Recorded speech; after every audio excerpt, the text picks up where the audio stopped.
Nag-audition ako sa Pinoy Big Brother Gen 11 at ito yung mini vlog kung ano yung mga nangyari sa audition ko. Hello everyone, what's poppin'? Bumiyahe kami around 5 AM para makaabot sa pila ng audition. At pagkarating namin sa Pacific Mall Mandaue, grabe napakahaba na pala ng pila para sa audition. At bandang 6 AM binigyan na kami ng audition form at audition number. And by the way guys, kasama ko pala sa audition yung aking pinakasolid na high school friend at naging videographer ko na rin. And grabe sa pila pa lang guys, napakainit na po. Buti na lang nagdala talaga ako ng extra t-shirt. Totoo pala yung mga sinasabi nila na kailangan magdala ng tubig at pamaypay. At halos 2 hours bago kami bigyan ng sticker ng Starhan at makapasok sa mall. At tignan nyo naman yung number ko, nasa pang 18,382. Pero ang saya pala sa feeling guys kapag suot mo na yung sticker mo at inilagay mo na sa dibdib. Ayan, fast forward na po tayo guys, papunta na po kami dito sa level 1. At habang nakapila po kami sa level 1, ayan, nakita po namin si Karina. Grabe, para siyang Barbie sa personal guys, parang hindi tao ba?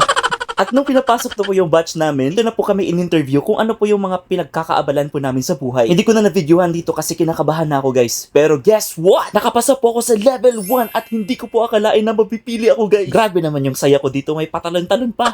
Ayan, at before ako sumalang sa level 2 guys, ayan, sumayaw muna kami ng pantropiko dyan. Nabihan kasi kami na 1 PM pa daw babalik. Ayan, at nag-change outfit na po ako dito guys para ready na po sa level 2.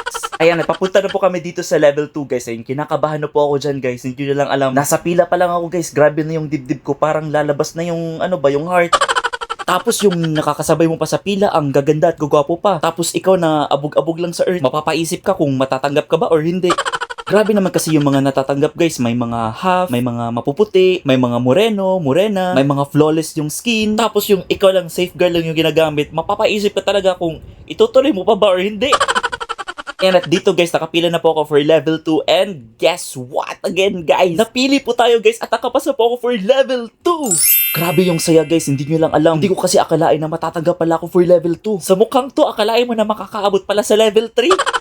At dito na guys yung level 3, ayan. Alas 7 na to ng gabi guys, grabe na abutan na kami ng gabi. Dito sa level 3 guys, ayan, isang group kayo na magpe-perform, mapa-acting man, singing, or dancing. Tapos ipe-perform nyo siya in front of Direk Loren in just 2 minutes. And yung talent na pinerform ko dito guys is dancing. And dito na nga magpe-perform na kami dito and grabe na talaga yung kaba ko dito guys. Pipiliin ko sa ng talent guys is mag-horror acting para takutin sila Direk ba? Dito, sumasayaw kami tapos kumakanta ng Pinoy, ikaw ay Pinoy, ipakita sa mundo. Talagang ilalabas mo talaga yung talent mo dito guys. All out na talaga lahat. Di mo kasi alam kung matatanggap ka ba sa next level. Ayan, meron nga nagtumbling sa amin dito.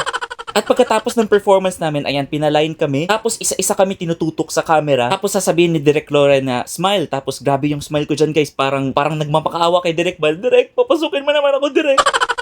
Baka gusto mo ng multo Direk sa bahay ni Kuya Direk. Pwedeng-pwede talaga ako. But sadly guys, ayan, hanggang level 3 lang tayo dito at hindi na po ako tinawag. Pero it's okay kasi big achievement ko na talaga to kasi hindi ko akalain na makakaabot pala ako sa level 3. Sa dami ng mga nag-audition, hindi mo akalain na makakaabot ka pala dito. Kaya thank you so much PBB!